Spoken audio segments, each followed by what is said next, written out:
Shalom, my name is Joseph Shulam, and I am together with BRADTV doing the Torah portions every week. And this week's Shabbat, we'll be reading from Exodus chapter 35, verse 1, and we'll finish the reading in Exodus 38, verse 20. And again, we are in a situation in which this is the third week that we're talking about contributions, the tithe to the Levites and half shekel for the census. And now we are in a totally different type of contribution, which is, I would say, if I translate it to English, it would be a free will offering. And Moses gathers the whole camp of Israel. It says, the whole congregation of the children of Israel together. Remember, there was no microphones and no speakers and no amplification of the sound. And if you count, that they had 600,000 men, and then you add their wives and you add their children, you're talking about a very large crowd. And how Moses spoke, and they all heard, it takes a miracle. And I believe that there was a miracle of God's amplification and communication straight to the hearts of these people. So he gathers the children of Israel, and the first thing he tells them is a command. You shall work 6 days of the week. This I want to stress. The Sabbath day, the seventh day, is an act of creation. God did it when He created the world, long before there were Israelites, before there were Jews, before there were nations, before there were Gentiles, when there was nobody yet, except Adam and Eve. God established the seventh day as a day of rest and commanded the children of Israel to rest on the seventh day. But that rest is only worthwhile if you really work 6 days. If you don't work, if you rest 6 days, the seventh day rest means nothing. Only if you work. And you work hard. We're talking about people that worked in the building of the tabernacle, in the wilderness. Artisans of every kind, and we're going to see it in this portion of the week. Artisans of all kinds. Everybody that had a talent could use his talent for the Lord, for the tabernacle, the tent of meeting that was reflection of what Moses saw up in the mountain when he was 40 days and 40 nights in the presence of the Lord on Mount Sinai. He saw there a pattern of the tabernacle. And then he had to reproduce that tabernacle down here on earth. And we're going to see in our text over here that everyone that had any talent could use his talent in the building of the tabernacle. That's a very important principle. But first, let's talk about the Sabbath day. It says you should work 6 days. No, it doesn't say you may work. It doesn't say if you want to work. It says you shall work. Your work shall be done in 6 days. And the seventh day shall be a holy day for you, a Sabbath of rest to the Lord. Whoever does any work on it shall be put to death. It was a serious thing to be in the camp of Israel and to do something on purpose that was against God's command. Several years ago, in 2010, I was invited by the government of China, of the province of Hubei, to the city of Wuhan. The vice president of that state of Hubei invited me to come to China and paid the hotel and paid the ticket and put me to work. And we discussed the Bible. She had read the Bible and knew a lot about the Bible, even though she claimed to be an atheist. Of course, she was a communist, but she knew the Bible. When I asked her why she's so interested in the Bible and she wants me to come to China and teach the Bible in their government-supported seminaries in Nanjing, in other cities in China. She said, because it was the first communist book. I said, I'm a Jew and I know about Karl Marx. My mother was a communist. Do you say that it was the first communist book? She said, well, it's the first time that it says if you don't work, you don't eat. And I laughed and she laughed. And then she continued to explain to me. The vice president, Mrs. Yu, of the Hubei province in the government of China. She said, look, it's the first place, as far as I know, in human record, that workers were given a day of rest and social rights and privileges of how much you had a right to expect from them as the boss. You couldn't do what you want to with these people. They had rights. These rights were given to them in the Bible. And we are here in this portion of the week called Vayakhelel, and he gathered them together. That's how the first word of this text. Moses gathered the children of Israel together, and the first thing he tells them in this public gathering is, you shall work 6 days. It's expected of you by God to work 6 days. And on the seventh day, you shall rest. And when we read other texts about the Sabbath, you and your man servant and your woman servant or slave and your animals, the farm animals, they get a day of rest. Everybody gets a day of rest. By God's decree, the creator of the world decreed that everybody has a right for a day of rest. And if you, on purpose, by design, break that day of rest in public, after being warned, you shall be put to death. And we have one example in the whole Torah of somebody who defiled the Sabbath day, was put to death. Only one.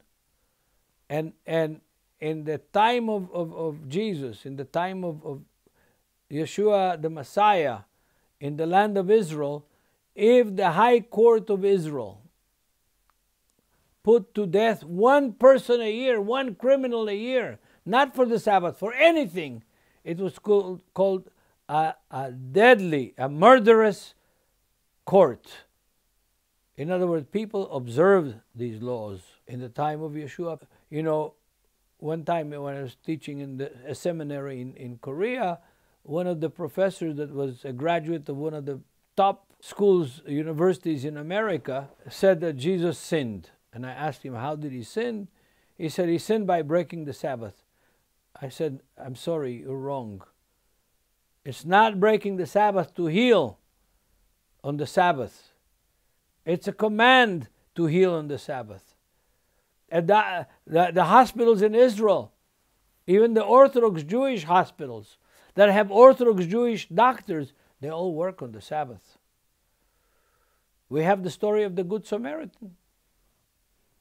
Yeah, that you, a person who's wounded, who is sick, who is in need of medical help, you're allowed to work. Not allowed. You must work to help him and to heal him and to survive if he's in danger of dying.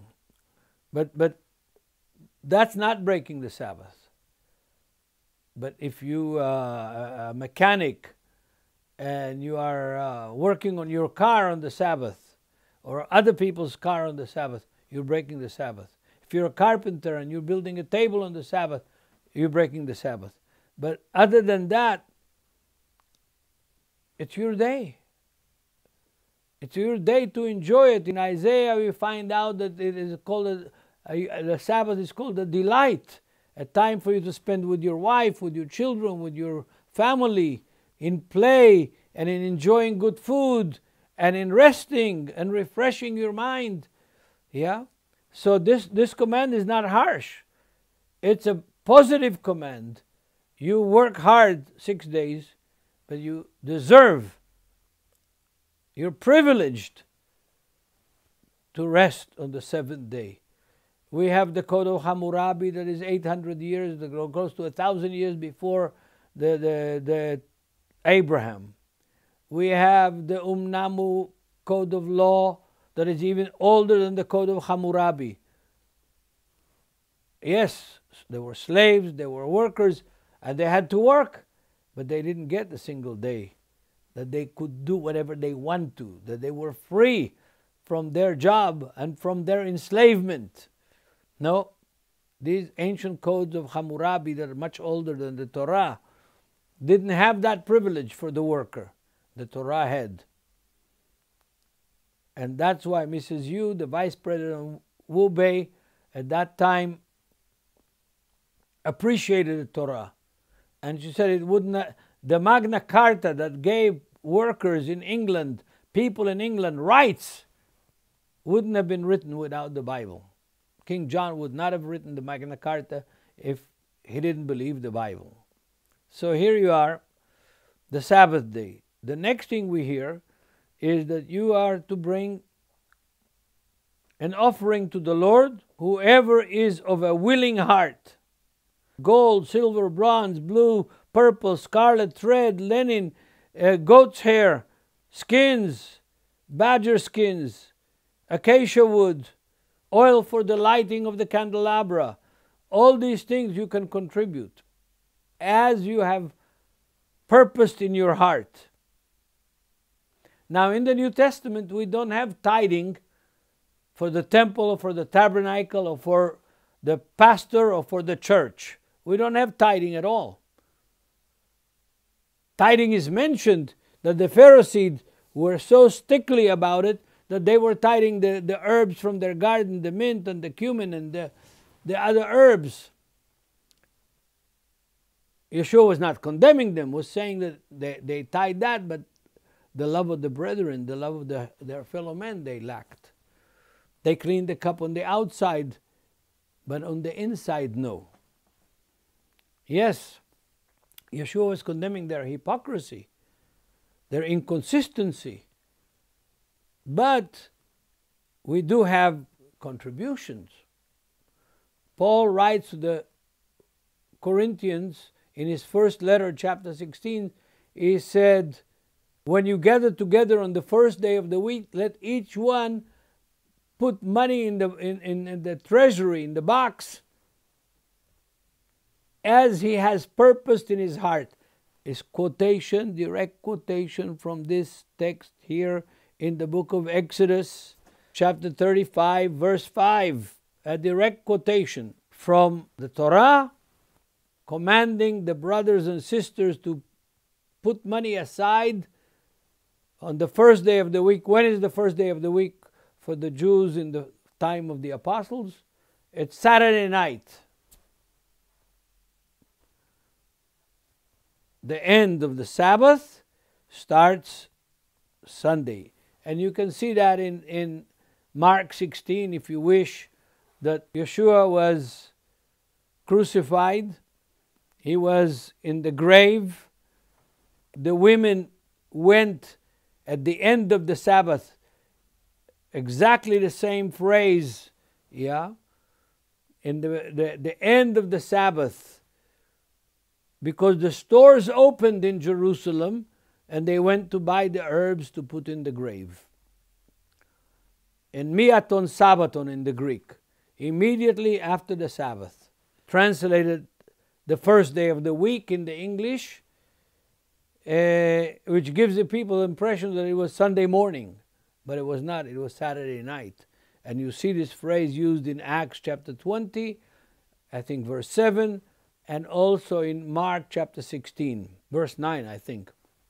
So, as you purpose in the heart. Now, if you give and you didn't purpose it in the heart, you gave for another reason, to show how good you are, how generous you are, to show, that you are giving to the church, to the Lord, then that's a bad purpose. The only legitimate purpose to give money to to the Lord and for the Lord, and His purpose is only one. You want to do it from your heart, for the use of the saints, for the use of the community, for paying the preacher, the pastor's salary, for whatever it is that the elders of that community will decide, but it has to come from your heart. You have to do it because you want to bless the Lord and to bless His children, His community. So this is an interesting thing in this portion of the Torah. And then we see that you could give anything of value: cloth, purple, scarlet, linen, goat's hair. You could give copper, you could give gold, you could give oil for the candelabra, lighting the candles in the house of the Lord. You could give precious stones. Yeah, you could give the work of your hand. Verse 10 of chapter 35 of the book of Exodus: all who are gifted artisans among you shall come and make all that the Lord has commanded: the tabernacle, its tent, its covering, its clasps, its borders, its bars, its pillars, its sockets, its ark. You know how to sew? Come and sew for the Lord. You know how to be a carpenter? Come and be a carpenter for the Lord. You know how to be an electrician? They didn't have electricity then, but do it for the Lord. Even if it's your job 6 days of the week, yeah, you can do something for the Lord when you're not working for your bread and butter. And any of the talents are welcome in the house of the Lord. Any of the gifts that you have, gifts of the Spirit or gifts of the flesh, are welcome for the house of the Lord. Because all that you do, according to Romans 12, all that you do with excellence for the Lord is accepted as proper gifts for the house of God and the people of God. The lampstand was made from gold. People had to give that gold. Women had to take out their earrings like they did to build the golden calf at the foot of Mount Sinai with Aaron. They took their jewelry, they gave it for the golden calf.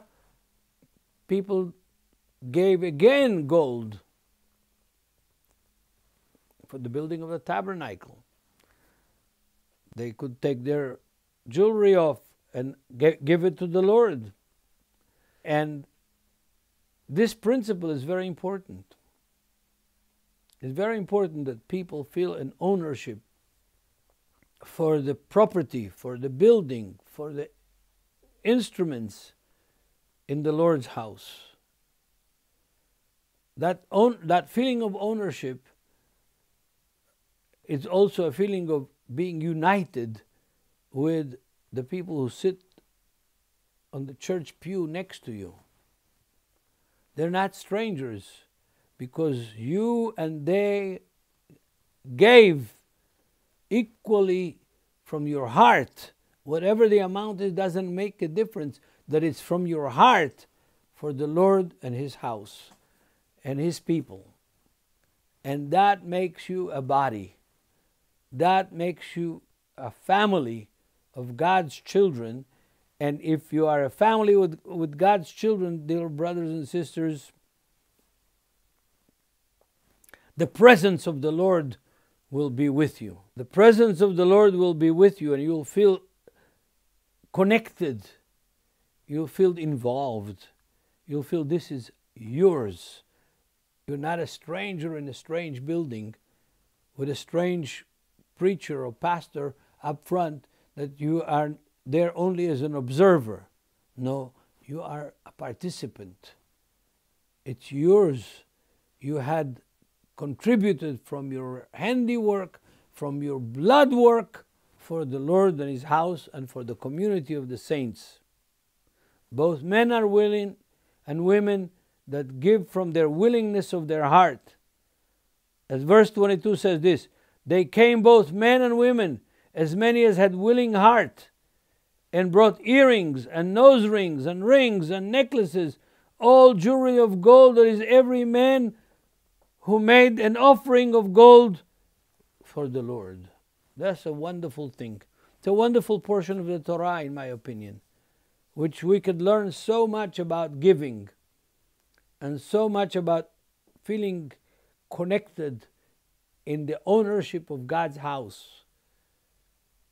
It's lacking, dear brothers and sisters, in all of Christianity, and especially among our brothers and sisters in the Protestant evangelical churches. It's not clear that the people who sit in the pews really feel ownership and partnership in the house of the Lord for the sake of His kingdom. May God bless all of you. May God give riches of His Spirit and the gifting of the Spirit to you, to your families, and to your brothers and sisters around you. But above all, take part, feel ownership, give of yourself, of your time, of your talent, of your gold, and of your silver, and of your purple, and of your gifts, handy talents like artwork and sewing and carpentry and any kind of talent that God gave you. Use it for the Lord, because that is where you amass for yourself treasures that thieves and rust and moth cannot eat. May God bless you. In Yeshua's name, Amen.